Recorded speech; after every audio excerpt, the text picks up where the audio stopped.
All right, guys. So, welcome to another one of our podcasts here. Again, I'm here with Dane Miller from Garage Strength. Dane, what's your website before we get started? It's garagestrength.com. So, garagestrength.com, and you're on Twitter, Facebook, all that stuff too, right? Yeah, at Garage Strength, and then Facebook. I have my own personal Facebook, but my gym site is Garage Strength Farm. That's on Facebook too. Garage Strength Farm. Okay, awesome. All Yeah. right, man. So, after the last one that we did, people were talking a lot, and they were saying, uh, surprising enough, I thought we were going to get a lot of questions on coaching. hmm And I feel like we got a lot of questions on business. Other people out there who've wanted to do this type of stuff that we do. They want to open their own gym like similar to what we have, and Right. they want to start coaching people privately and things like that. But they've never really had the ability, or they don't have the resource to do it on their own. So I watched. We talked about It's Chris. overwhelming. It's oh man, let me tell you, it's stressful and it's absolutely crazy. But I kind of watching the one that you did with Christy Woods a few months back, maybe even a year ago now, however long ago that was. And Right. tell them to talk a little bit about your story. How did you get started, and what kind of led you down that path to just saying like, you know what, I'm going to open up my own place. So there's a few things. I'd say it starts off with the fact that I was a religious studies major in college. Okay, there you go. So going to college, my parents always said, they wanted us to go to college to learn and Right, not sort of pick a degree to make money. right. And I was always interested in religious studies. So long story short, I wasn't going to make any money in religious studies unless I kept going on and it was grad school or whatever. But people always ask me, even when I was in college, for workouts and shit like that. And Ross Enamite, who runs RossTraining.com in Yeah. Connecticut, Okay. he had, YouTube had just come out in like 2005, 2006. And so I was actually emailing him a lot. And I started coming up with the idea that maybe eventually I could get into my parents' garage and try and train people out of that. And when I went to Canada, more and more people were emailing me. Actually, John Callis, I started writing his programs while I was training with Dr. B. And I sort of just sat there, and my dad was eventually like, okay, what are you going to do? Are you going to keep training? Are you going to stay up there and support yourself? Are you going to come home and do whatever and, start a business or go back to school? Right. And my girlfriend, my now wife, she was pretty much like, well, if you stay up there another year, we're gonna split up. There you go. Yeah. Oh, So then I she moved home set and that I was, ultimatum, man. yep. And she's really laid back. So uh, I knew she was a keeper, but There you go. it was like then when I moved home, the only thing I really could do was set up a small gym in my parents' garage. I already had a shot circle in my backyard from growing up, and I ended up working at my dad's a principal. He got me a job as an in-school suspension monitor. Okay. So I worked, that's pretty much how I got started. And my big thing is that I actually never took out a loan. I There you never go. took out a line of credit. I never did anything. And that was mainly because my parents bankrolled me. It was like everything I had made, I put back in the business, and I sort of sustained myself with that extra job. But I also had a lot of shit from, that we had gotten from a couple gyms had closed nearby when we were growing up, and we had gotten weights in our garage already. Right. So, it's sort of one of those things. I still have equipment in my gym that I have kids training on that I used growing up. So hmm it's like it's the whole thing we talked about. You don't have to have a fancy schmancy gym. You just have to have the bare bones. It's more that environment Yeah. Being that's a important. wrestler, did you ever hear of a guy named Zach Evanesh? Yeah, yeah. He's from Jersey. Yeah, he's down in Jersey. I've been in sort of a business group and a mastermind group with Zach for years and years now. And one of the things he always talks about is nuts and berries. He's like, Yeah, start with nuts and berries. You don't need to spend $10,000, $20,000 on equipment. Like, right. look for gyms that are closing. Go to Craigslist. You Yeah. don't need the best of the best and Dude, the Craigslist has shiny so fancy. much good shit. Ah, so much good stuff. And I mean, Yeah. nowadays too, and maybe not so much nowadays because they've already made an impact, but I can think back to like when I opened up 2010. that's when, at least around here, like a lot of the Planet Fitness, Workout World, $10 a month kind of gyms are opening, Yeah. and a lot of like Powerhouse Gym and Gold's gyms started to close down. So Right. back then it was like feeding frenzy. Every day you looked at Craigslist, or every time you Oh, yeah. looked at Craigslist, there were bars and plates and benches and everything else that was on there, and it was like easy enough. I'll just go buy that stuff for pennies on the dollar. I could have, and in fact, I worked for, MF Athletic for Right. 7 years. So, and they were originally like right around the corner from my gym. You could literally walk out the garage door and see the front door of MF. Okay. So it's like, I worked there, could have gotten a discount on equipment and maybe only spent, 8 grand instead of 10 grand. But who the hell wants to spend 8 grand when you're starting a business when you can go to Craigslist and get stuff for a couple For hundred free grant. bucks? Yeah, Yeah. basically. Exactly. I mean, most of That's this what stuff I. is it's crazy. One of the one of the biggest things I had ever done was there was a gym, like an old school, uh, like powerlifting gym Yep. in New Holland, and this guy, he actually had like one leg, but he was huge, and Okay. he had so much cool shit. But the only problem was all of his gear was like purple, Ah, and so yeah. they Comly, which is an auctioneer site. Um, I found it on there because I'm always looking for stupid shit, and I saw it. And I'm like, fuck, I need a lot of equipment at this point Right. because I was about to move into the barn that we're in now, and I think I spent like $2,200 on the auction, but I bet you it was $15,000 to $20,000 worth of equipment if I would bought it brand new, and I had the cash saved up. And that also helped that I had been in my parents' garage, and I never had to pay rent, and that is what saved my ass big time. So That's huge. like paying rent is brutal, Mm-hmm. and it's tough. I'm very very fortunate that I don't have to do that. So that's, I mean, I think you would. I don't know your situation, but I mean, you can speak for that. Like, I always sit there. If I had to pay rent, I would have probably. I have two guys that work for me now. I know for a fact I wouldn't have one of them. Right. Yeah. I mean, pretty much I'm the same thing. I'm different in that I do pay rent. So, when I first started out, we said it in the last one, I started out in just a commercial condo garage, big 18-foot garage door, cement walls, cement floor, and it was like $900 a month, Yeah, which is pretty cheap for around here for $900 a month. But then it was, you had the electric on top of that, you had, yeah, gas, water, sewer, all that shit because you were tied into it. yeah. And there's a lot of stuff that comes along with that. We were there for 2 years, and now we moved into more of a typical commercial setting. So we're in a bigger warehouse style building. There's an entrance right from the parking lot, two glass doors that go in. It's a little bit nicer looking. The rent's a lot higher as well, but Right, it's also bigger. right. So there's that trade-off, and that's one of the things I think people make a big mistake with is that they go too big too early. Yes, So you get the people who are, they get this sort of if you build it, they will come mindset where it's like, well, yeah, 2,500 square feet, awesome. Gonna buy all this equipment. I'm gonna invest, tens of thousands of dollars yeah. on. And they're sitting there, and there's three people training. Yeah, you got three people training. And Yeah, you're like, holy shit, how am I gonna pay the bills?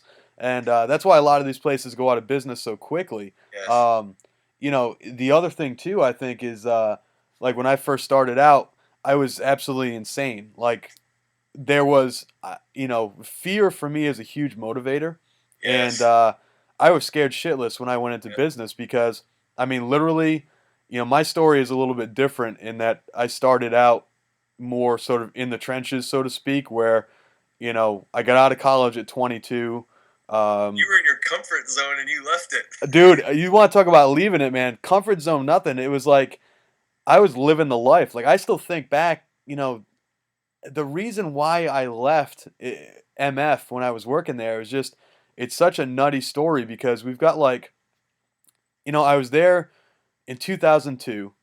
I graduated May of 2002. I started working at MF in June. Like I was literally unemployed. Like I was out of college for 2 weeks when I got the job. Yeah, I worked there from when I was 22 to when I was 29.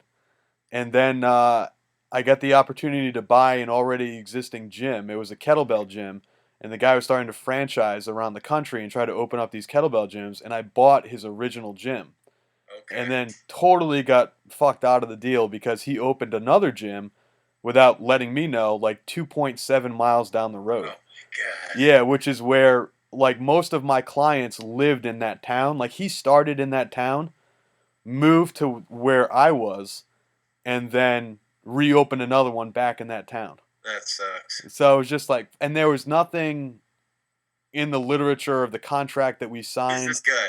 What's that? Who is he? Dude, you know what? He's not even worth saying his name because people know, people will Google it, Dude, that would piss me the fuck off. you know.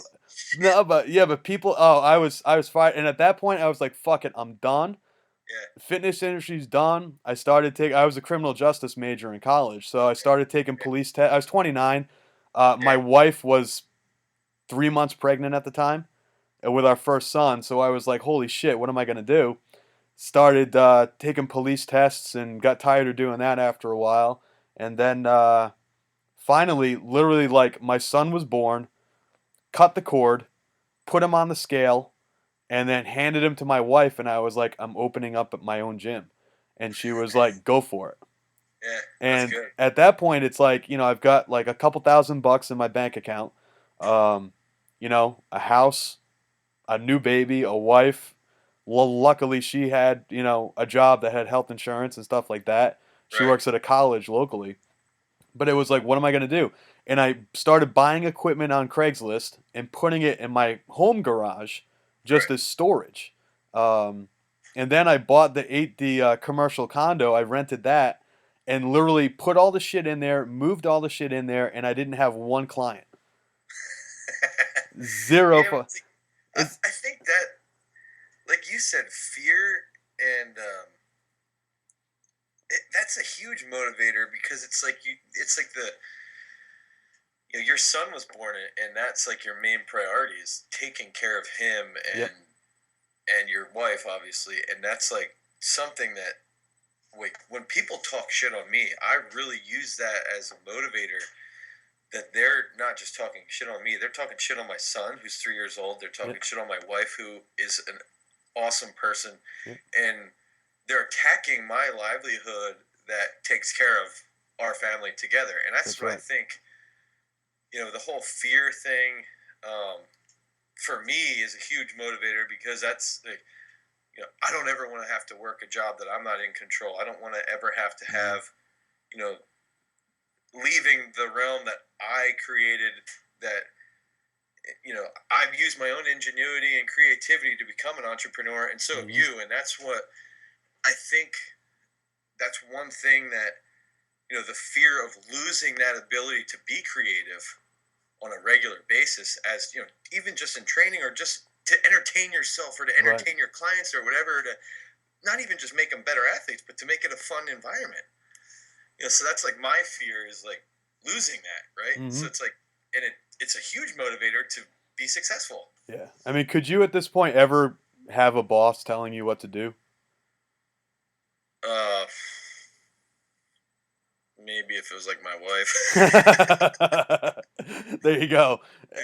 It's it. I could never see that happening, man. I really can't. And it's like, and there's a lot of freedom in that, but there's a lot of fear and a lot of, anxiety and stuff that goes along Yeah. with that because you don't have, everyone says, well, you went to college, you have that to fall back on. It's like, I don't anymore. No, not anymore. No, I've no got, way. I'm 34 years old.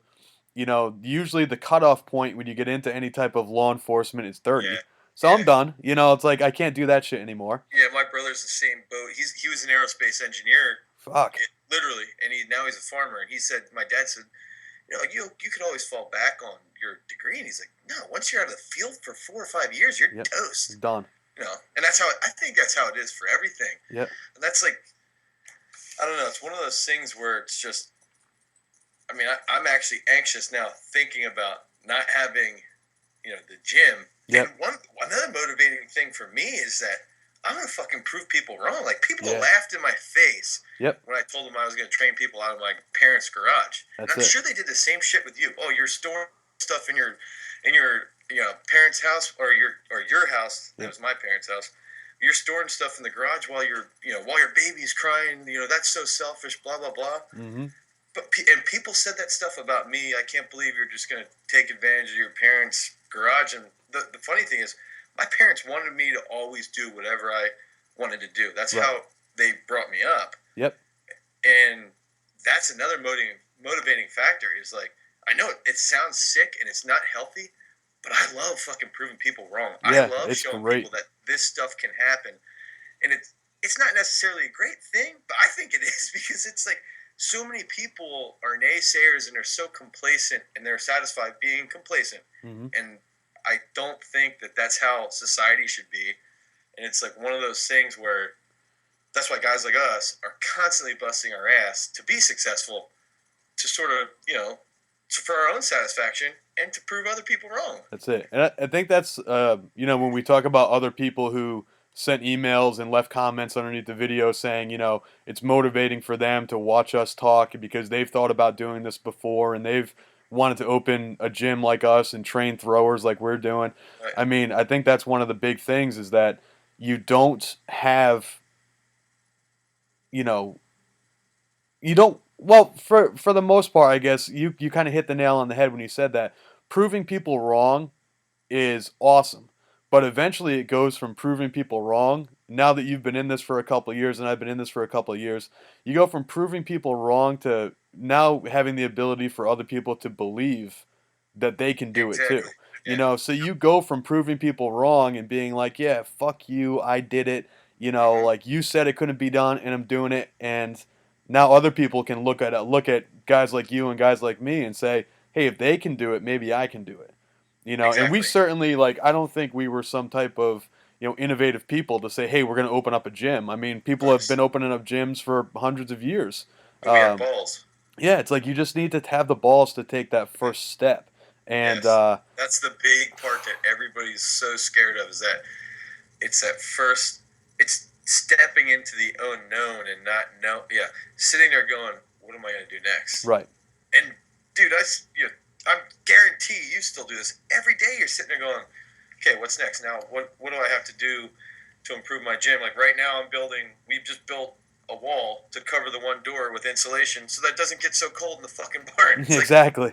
it's innovative stuff all the time, and it could be training, but it can also just be practicality for your gym. Yep. I mean, there have been times where, like, literally, what I did originally was I had whiteboards, and I had like one whiteboard on one wall that did Right. like the day one workout, one whiteboard on another wall that did the day two workout, and that way myself and my coaches can show the athletes, just basically what they're doing that day, and Right. then somebody said, well, do you know about that stuff, that malamine board, whatever it's called? It's like tile backing board that you can get at Home Depot, and it's basically dry erase board, and it comes Yeah, as an 8 foot by 4 foot sheet. yeah, I have that in my Yeah, place. and I remember that day being like, being like, oh, it's awesome, but I don't have a pickup truck. I drive a Jeep, Yeah, and my yeah, wife has a small SUV, so I'm like, all right, 8 by 4. How am I gonna get that shit to the gym? I'll go to Home Depot. I'll have them cut it, and then I'll put it on the wall. And what might seem like the most trivial thing to people about going to Home Depot and buying something, yeah, they figure, all right, it's 10 minutes. You drive there. It's 10 minutes in the store. You have them cut yeah. that shit up. It's 10 minutes back to your gym. So 30 minutes. It's like, nah, man, you got to figure out. Like, I had to move this big American flag to the other wall. I had Yeah, to then you put gotta this figure up. out where to put everything else. Yeah, where to put it, how to fasten it to the wall. Oh shit, I didn't get the right size things to put it on the wall. I got to go back to Home Depot. But like Right. that kind of stuff can drive you crazy, but that's It can also be what's crazy. fun. Yeah, but it's also really rewarding, and that's where having so I have Lincoln all day while my wife teaches, and then when Yep. she's off, she picks Lincoln up, my Right. son. And I say this all the time to my buddies, is that every single moment of every day is a lesson. And I know this sounds really corny, but every single day and moment is a lesson, not only for us, but for your kids. So Right. stuff like that, where let's just say you take your son or whatever to Home Depot, and I'll take my son. We'll go pick up firewood in my dump truck, and then we gotta, so he'll help me load it. He'll just stand there and whatever and watch, and then when we unload it, we dump it, and then he sees us split it, and it's something like that where it's like those are things that as a business owner you can do on a regular basis that, Right. you know, you and I might sit there and be like, oh man, this is tough, but our kids are absorbing what we're doing and they're That's looking right. at us going, wow, dad's doing this, dad's doing that, dad's busting this. And they learn that if they want to get something, they got to work. And Got it's to a work for it. lesson in every single moment of the day. He's watching everything you do. And Yep. it's like, that's what I think is cool about owning a business is that your kids start to learn, like, they learn at an early age what the hell's going on in the Hmm. world and how they can, fit in and how they could eventually do what they want to do. Yeah. No, it's the other week my son was a little bit sick, so we kept him. We sent him like usually I'll watch him in the morning until about 10:30, and then I Right. take him and we have a little guy, a 20-month-old. Yeah. I take them both to daycare, so I can do like 11 to 2, do business shit at home, and Right. then go to the gym at 2:30 to 7:30 to operate the gym. So the other day my oldest was sick, so I took him to the gym and Yeah. basically just he sat behind the desk at the front of the gym for a couple hours until my wife got off work and could pick him up. And it was awesome because he sat there and you could see he was watching everything. And we Yeah. had a really busy session. We had like 7, 8 kids in there training. It was me and my assistant coach, and we were in there. We were doing our thing, and he's sitting there watching. And it's like I kept looking over at him, and he'd be watching me like, what's he doing? We had people Yeah. squat. It was just awesome to see this Yeah. guy looking around and being like, because he's been in the gym before, but But he's use taking in the actual mechanism of what's going on. yeah, he's learning business at 4.5 Yes. years old. He's like, Yeah. how does daddy interact with the parents when they come in the gym? How Dude, I does, think that is so freaking valuable, yep, and it's so many kids aren't experiencing things like that. I was fortunate. My dad, growing up, before he became a teacher, he ran a sign company, and he wasn't, yep, it was a tiny sign company. He made street signs, but he would throw us in the truck, and we'd run around and deliver poles and stuff. And I think seeing him do that on a regular basis, I don't know for sure, but I think it did plant like a seed of like, right, dude, if you want to get something done, you've got to do it. You can't rely on other people. You can't rely on, Joe Schmo to call somebody and do the work for you. I mean, you right. can to an extent, but for the most part, you've got to do all the shit yourself. Yeah. Especially when you're starting up a new business and you don't Oh hell have yeah, you don't have money, you have to do that shit on your own. yeah. You That's know, what I wanted to tell you was that when I first started, I was lucky I didn't have a family, um, but I would work at 5:30 to 6:30. I'd go to the school that I worked from 7:15, so I had bus duty. 7:15 till 2:45. I would drive home, be home by 3:15. I'd work from 3:15 till 9:30 at night, and I wouldn't care if there was one person in the gym yep, at 8:30. I was working 16, 17-hour days just because I'm sitting there going, I have to make this work. I have to have clients. I'll appease anyone based off their schedule because that's what I had to do to really get it rolling. And that's one thing I think people when they first open up that do spend that get a whole like somebody gives them 50 grand or whatever, hmm, and they have a little bit more of a comfort zone then, whereas yes. you're in that garage and you had said you didn't even know if you were supposed to even be in there, like if you were Who the allowed to hell be in. knows? Yeah, I Yeah. mean, So it's like you're sitting there going, well, I got to make this fucking work in the next 6 months in case the township comes in and says, yo, you're not allowed to operate a yeah, business here. Get the hell out. You know what I mean? So that's like the whole part is you got to bust your butt to really get it rolling for like 2 to 4 years somewhere in there. that's it. And I mean, when there's that comfort, I used to see this all the time because when the other side of MF is perform better. Yeah. So they're like the two sister companies, but they were in the same building essentially. They shared the same warehouse space, and we would take each other's calls and do each other's price quotes and all that stuff. It's pretty much the same business. It's just Yeah. two different catalogs, and you get the people that would call in, and you would see these quotes for $50,000, $75,000, flooring and brand new equipment and all this Right. stuff, and it's like you better have either a backer or you Yeah. better be independently wealthy. You've got to be able to do something because if you and a lot of these guys that are emailing, I can tell just by the way they're emailing and the stories that they're telling with their emails and their comments that they're probably they're already coaching. So Yeah. right there they're not making a whole lot of money Oh, as yeah. coaches. Right. They're not or they might be teachers as well, which again, right there, you're not making a shitload of money, but you know, what you do have is you've got the hours. Yes. So you've got time. And when you first start your business, your time isn't worth shit. Yeah. Yeah. Use your time is all you've got. And people a lot of times would say that. They're like, so let me get this straight. You're gonna drive 2 hours to, southern Connecticut to get, you know, 3 or 4 pairs of heavy dumbbells. Then you're gonna drive 2 hours back to where you are in Rhode Island. You're gonna take, 4 or 5 hours to get a couple of pairs of dumbbells. How much is an hour of your time worth? And I would say, now my time isn't worth shit. All I've got is Anything. time.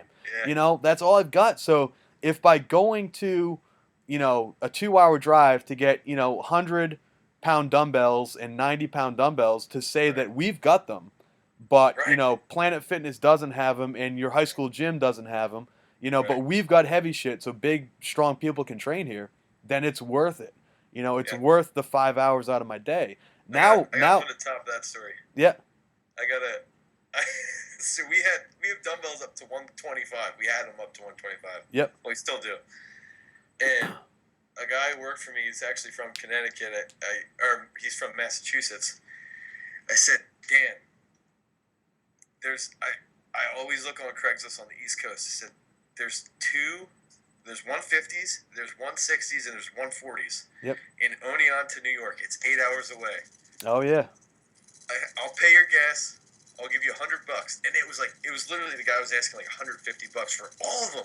yeah, So he drives up 8 hours, drives back home 8 hours, and he said the same thing. Is this really worth it? I'm like, dude, to buy them brand new for those 6 dumbbells, you're looking at close to $1,000 brand new because they're so heavy. But he bought them off some crackhead on Craigslist, and now we have 150 and 160-pound dumbbells. there you go, and you got a nice story along with it too. But it's like that's the shit you do. Like Yes. that's the shit you do, and there are. I'm sure you've got story upon story like that, and I do too. But that's what it takes, and I think that's what Exactly. people need to realize that when you first start off your business, you've got to work nuts and berries. You've got to spend as little money as possible.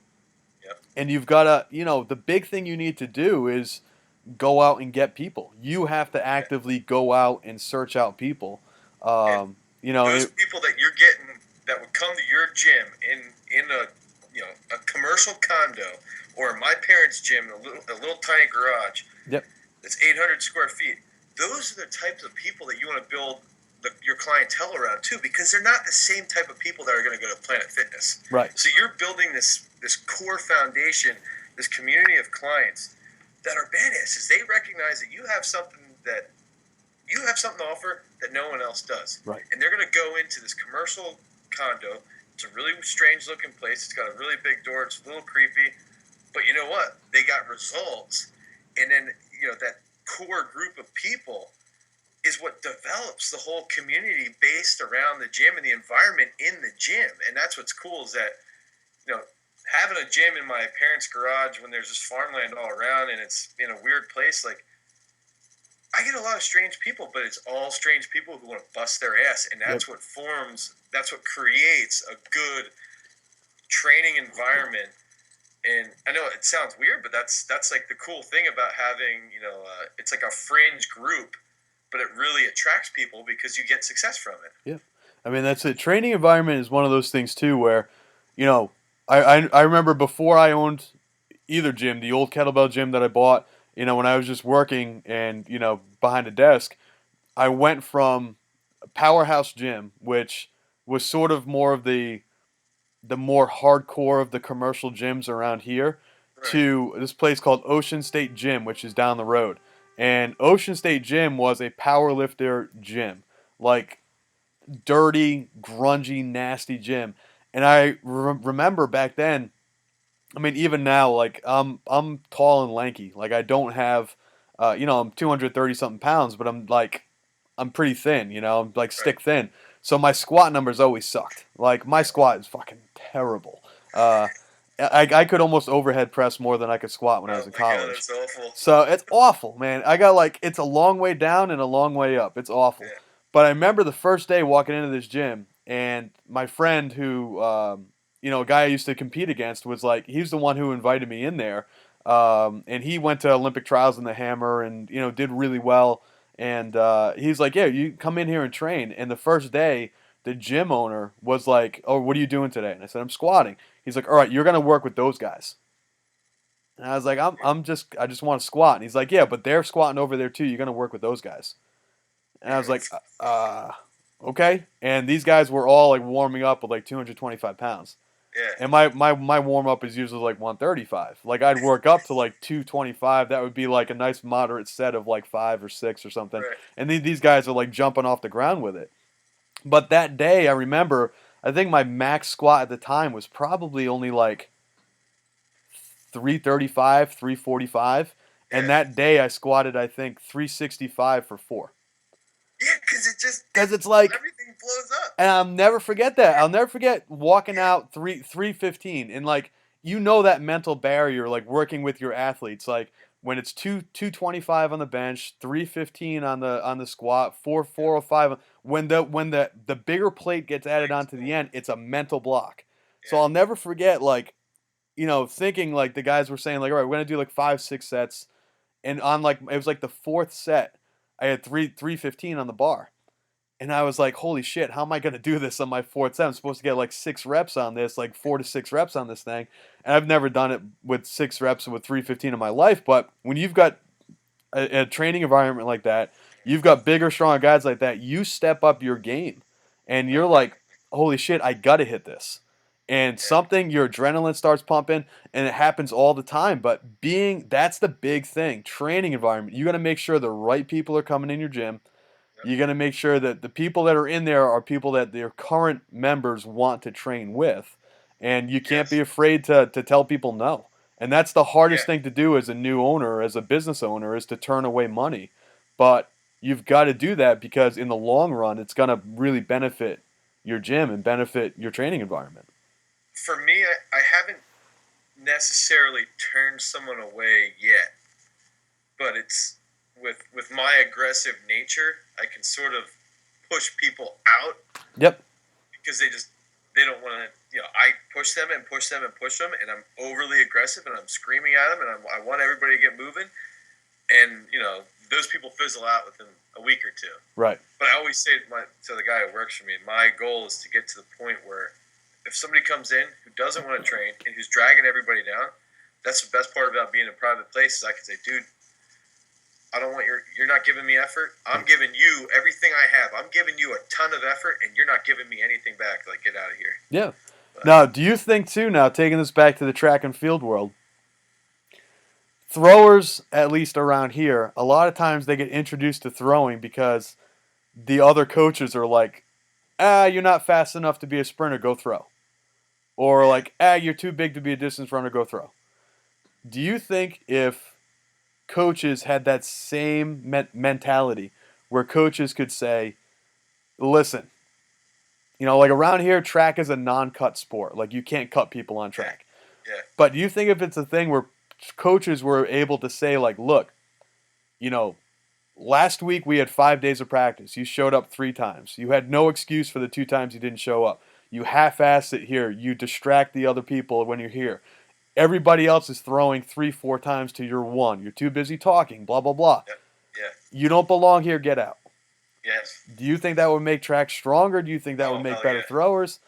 Yeah. So, I mean, that's something, too, that's great about what we do. And you said it. We're private business.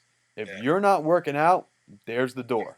Right. And they know that going in. And I don't know, I just feel like track is I think it's still the most or the biggest sport in the country in high school as far as how many people do it.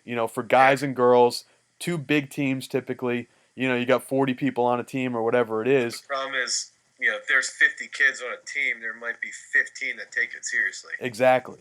So wouldn't it be better to cut those other 35 people, just focus on the 15?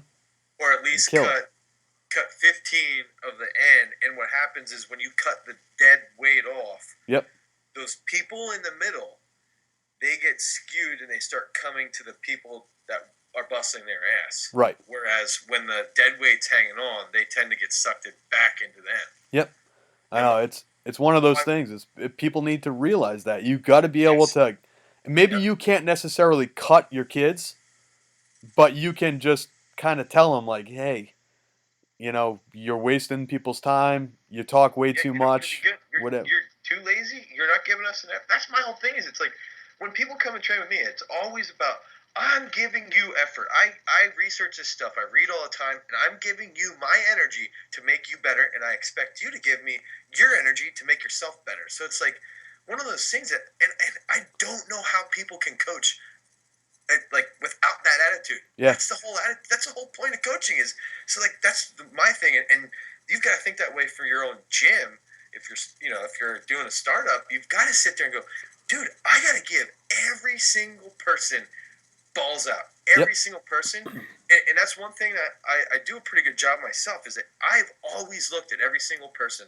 I'm going to make that kid a state champion. Hmm. I'm going to make that kid an All-American, and that's my number one goal. It's not money. It is not anything except for how many state champs can I have, how many All-Americans, how many national championships, how many world team members can I have. That is the number one goal, and then the money will come Yes.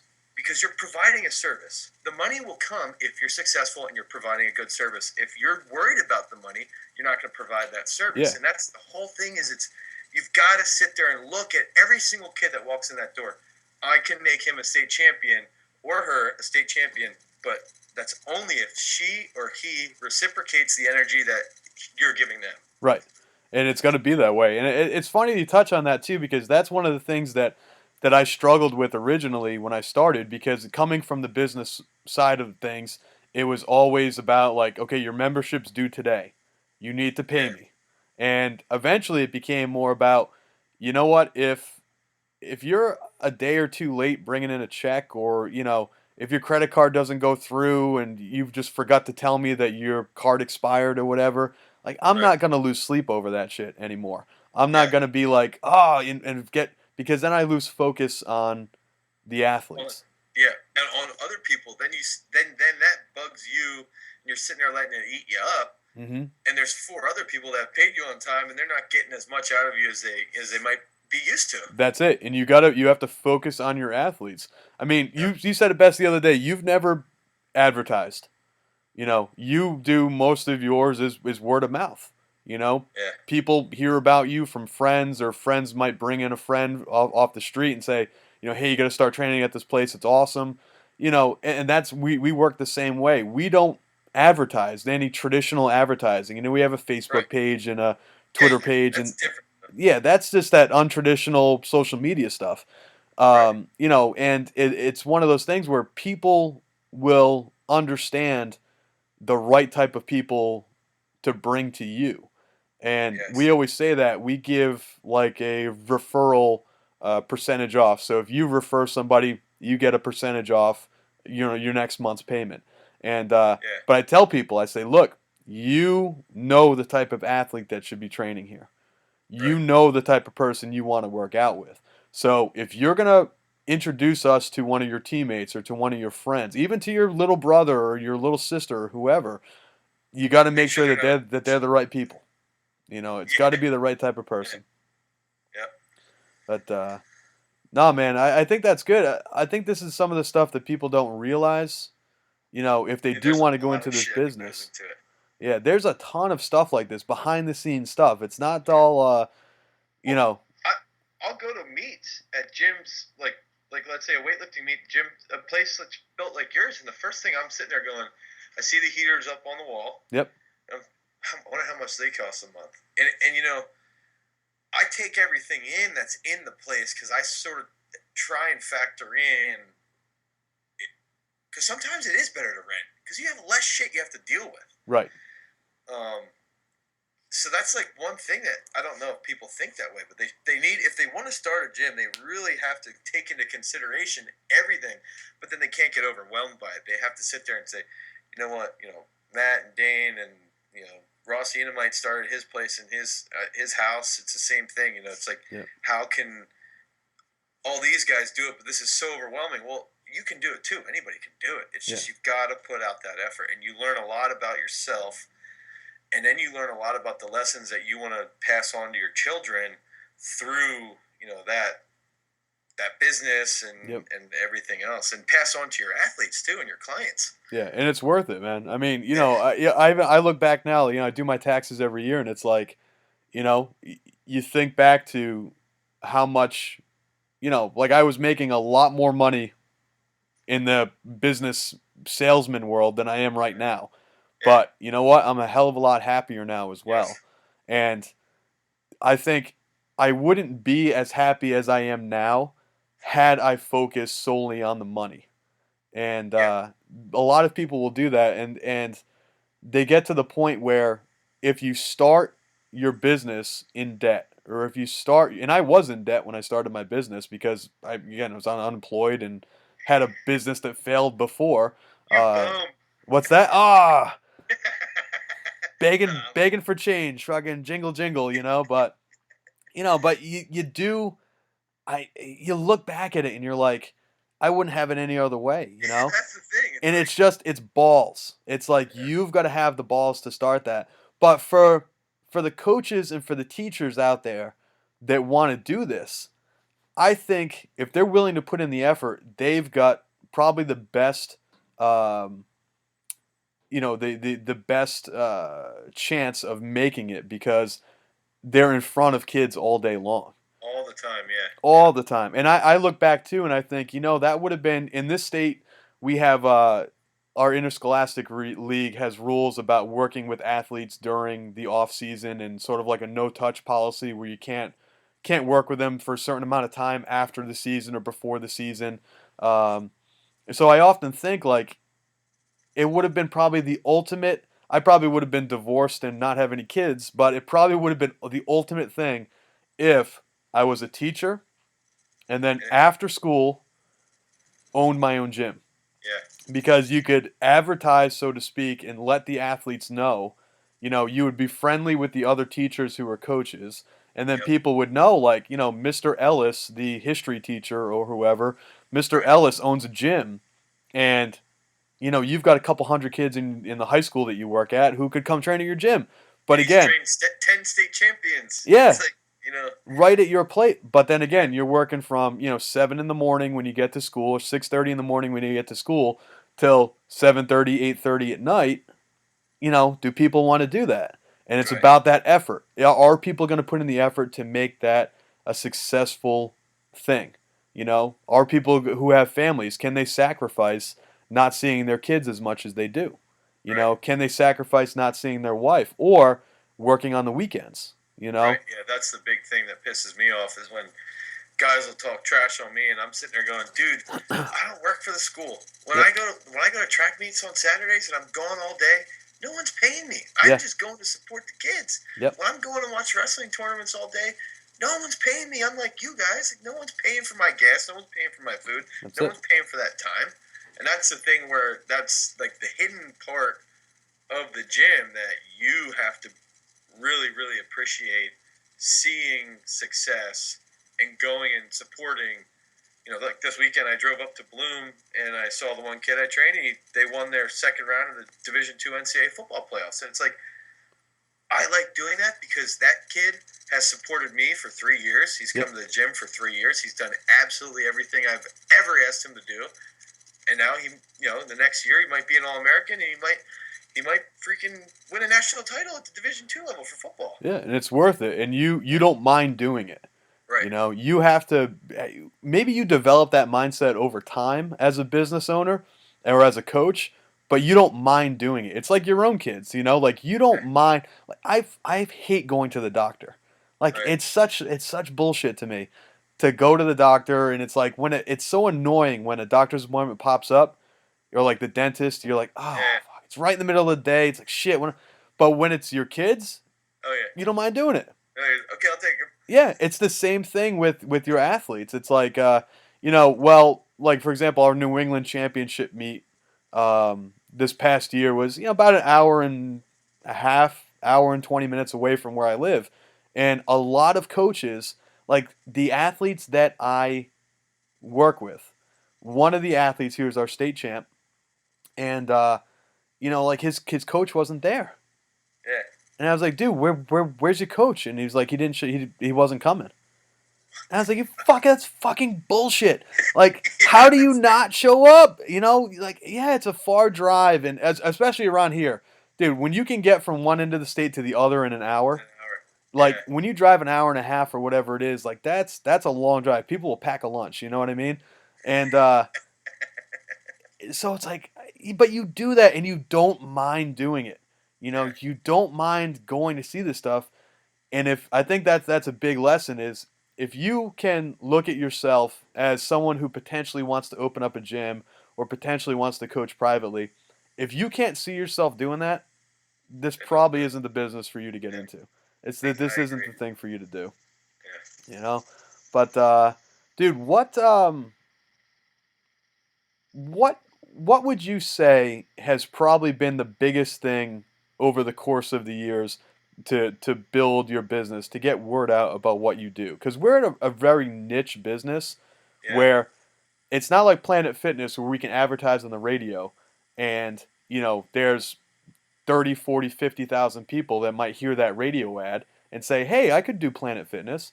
You Right. And know, if they only get 0.05%, they're still going to get 500 people. Yeah, exactly. What do you do, or what do you think? Because that's the other question. Is people say, "Well, how am I going to get word out about what I do?"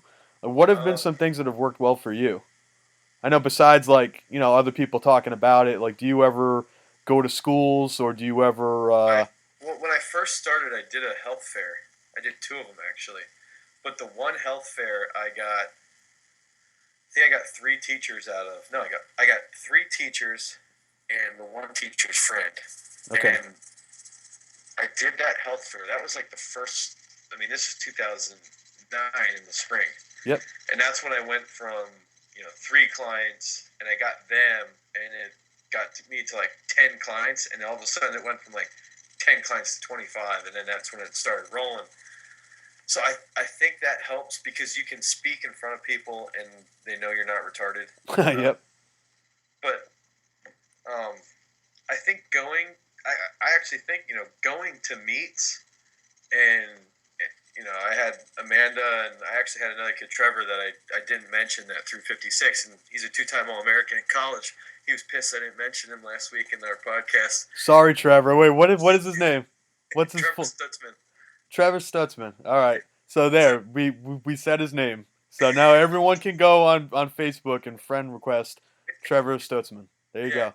but so I think like going to meets and coaching them. Yep.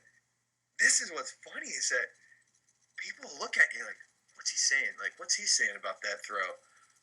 I never heard someone say that specific technique. I never heard that. Well, why are they saying that? And that sort of develops a curiosity, and that's where you get the unique kids that want to get better. They'll be like, who's that guy? Well, why is he talking to him? And then they might have a shirt on or something, and that I Yep. think that helps a lot to get a presence in the area. And Countless says that a lot. I'll text Countless when I'm in Jersey visiting my wife's parents because it's right near where Countless lives. I'm like, sorry, bro, gotta go to a track meet, make my presence felt. Make But I my think presence that, known. yeah, exactly. I think that those are ways in YouTube videos on Facebook. Like if I post a YouTube video and I tag somebody's parents Yep. on Facebook, parents love seeing stuff that their kids do, and it's not just because like they want to show everybody on Facebook what their kids do, but they are also proud. Like Yeah. the kid comes in, and I had a girl. She's a swimmer, and she can do 8 pull-ups. When she came in, she couldn't even get close to a pull-up. So it's like stuff like that. I think those are like 3 things that I really do think helps you develop that community feeling, because that's what you need for a good training environment. Right.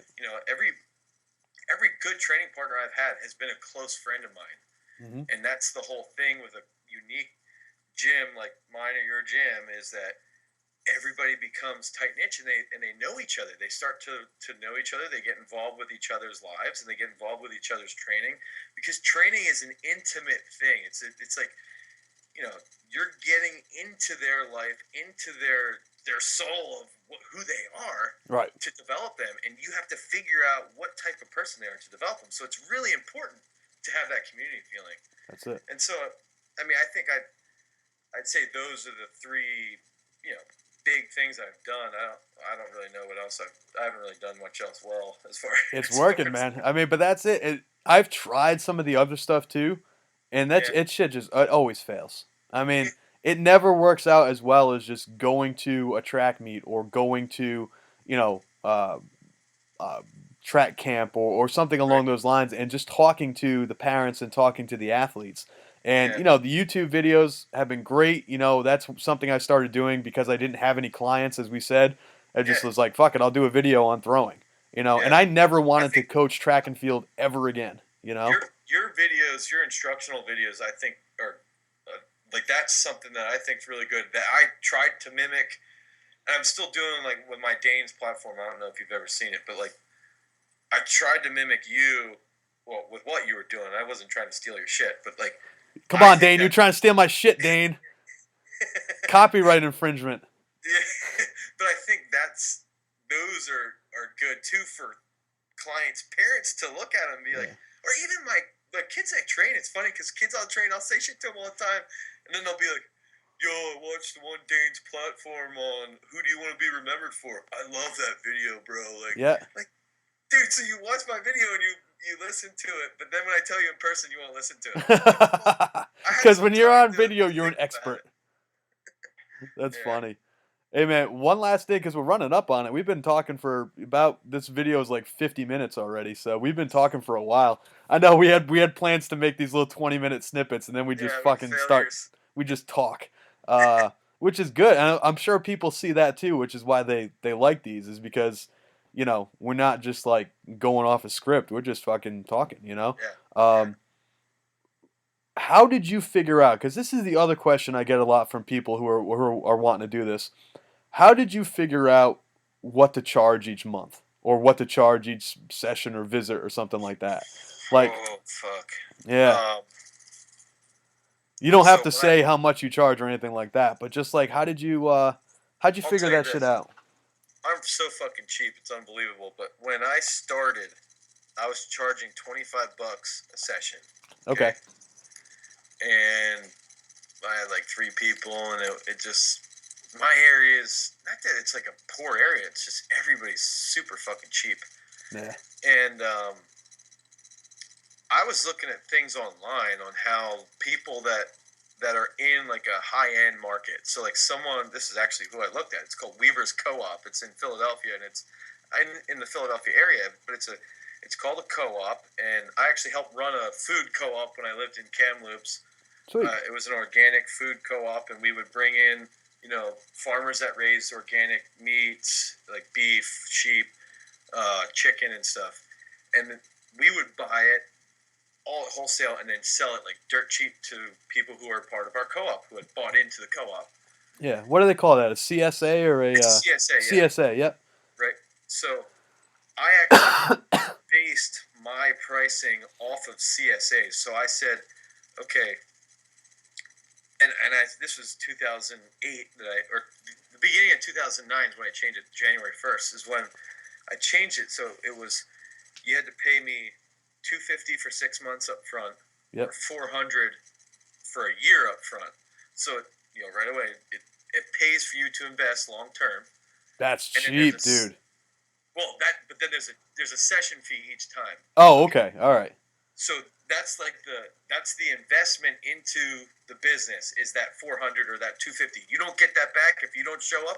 You're fucked. That's your own fault. Yep. That's your fault. But most people, because I am in a cheap area, if they spend that $400, they're gonna keep showing up. Right. They want to get the full usage out of it, and then it's been it's so cheap.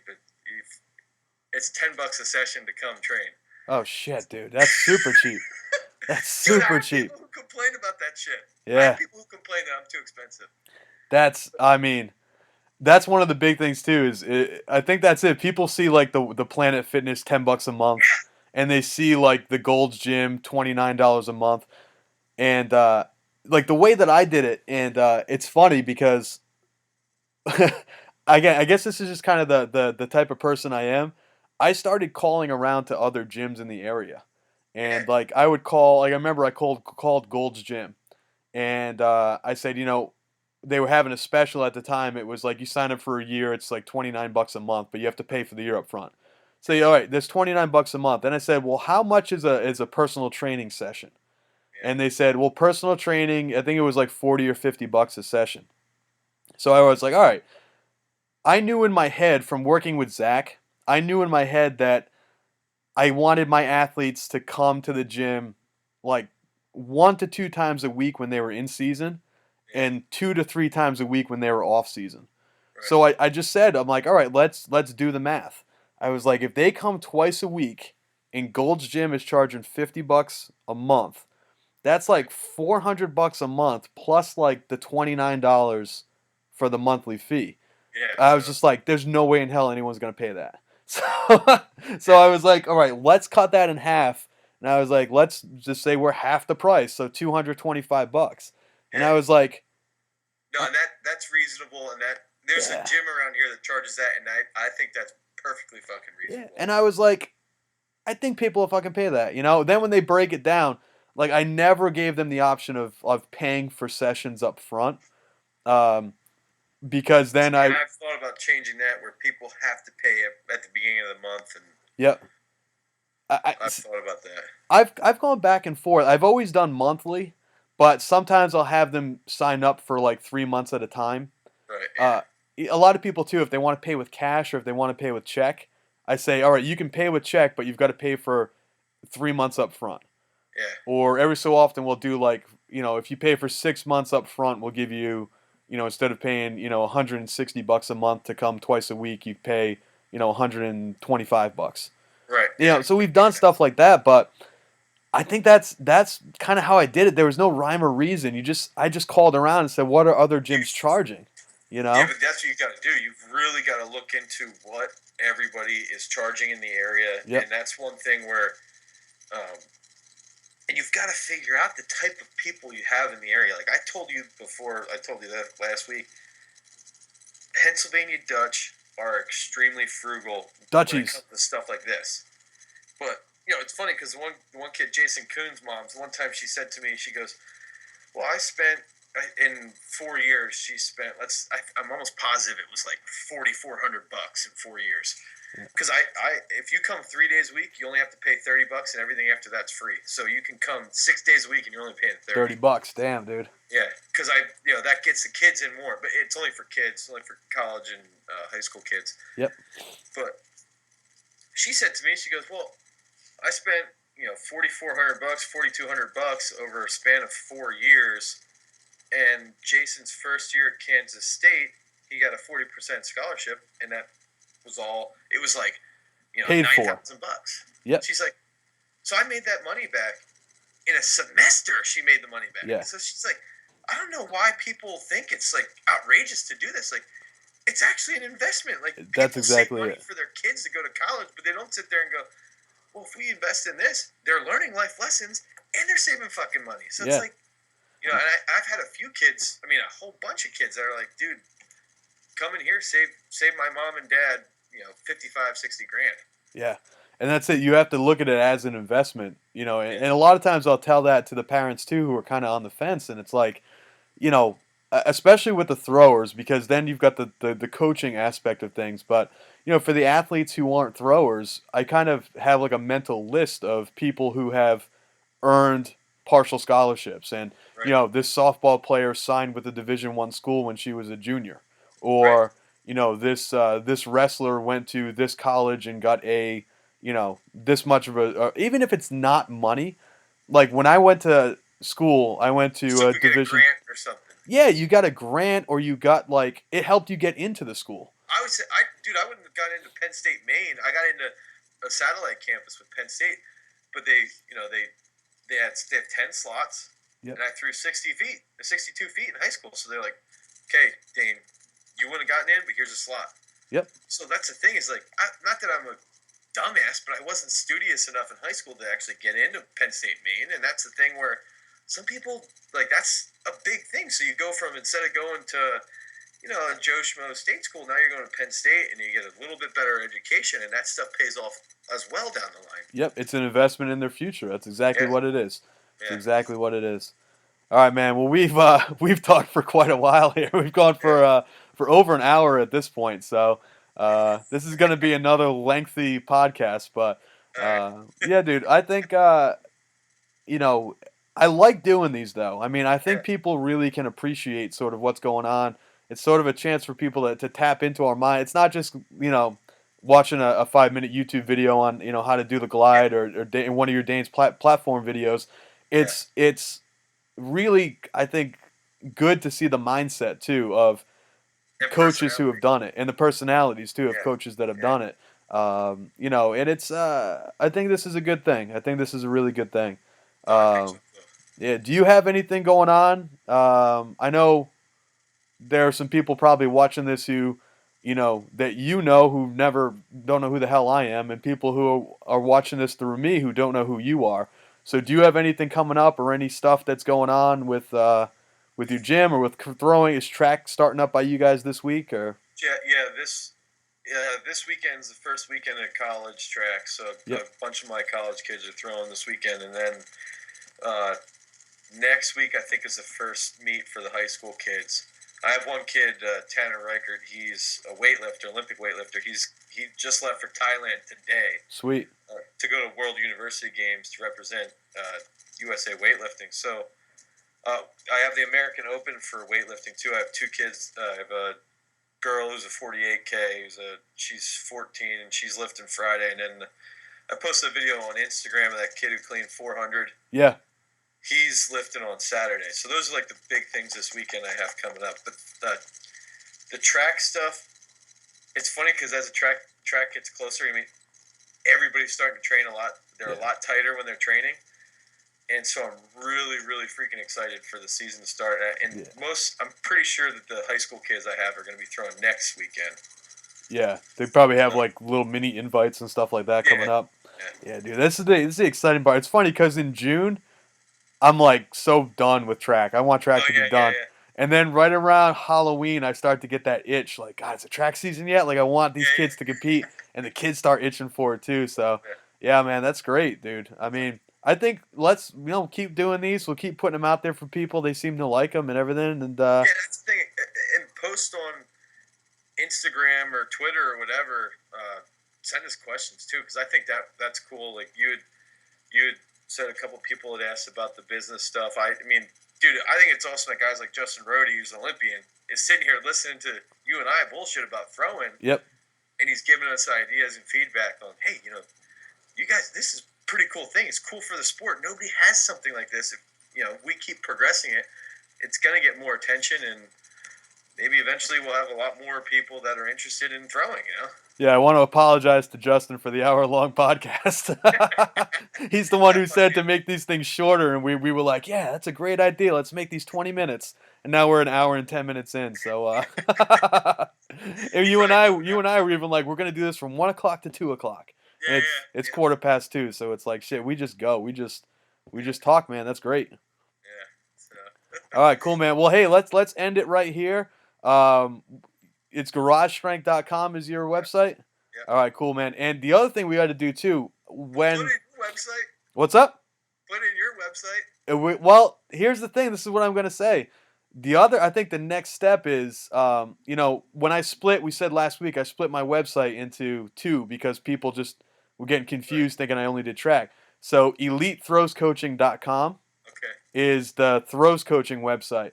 But like what I'd love to do is get guys like Calnus, get guys like me, you, Rhodey, to start to just write articles. And Yeah. we'll throw the blog posts, we'll throw, them up there as blog posts, and then we'll throw Yeah. these videos Yeah. up there too. And Yeah. we'll just have people start putting stuff up on Elite Throws Coaching, and that way, if you come out with like an ebook or a product, Dude, we'll that'd be sell awesome. that shit on there. If Rhodey or Calnus will sell that shit on there, we'll put stuff up there and make it more, instead of people going to, you know, like my YouTube page and Calnus's strength There's a athletes unified page, place and that they can go. find that one place where they can go to get this information. I think that'll be huge. Yeah, I think that's that'll be awesome, dude. good. That's a really good idea.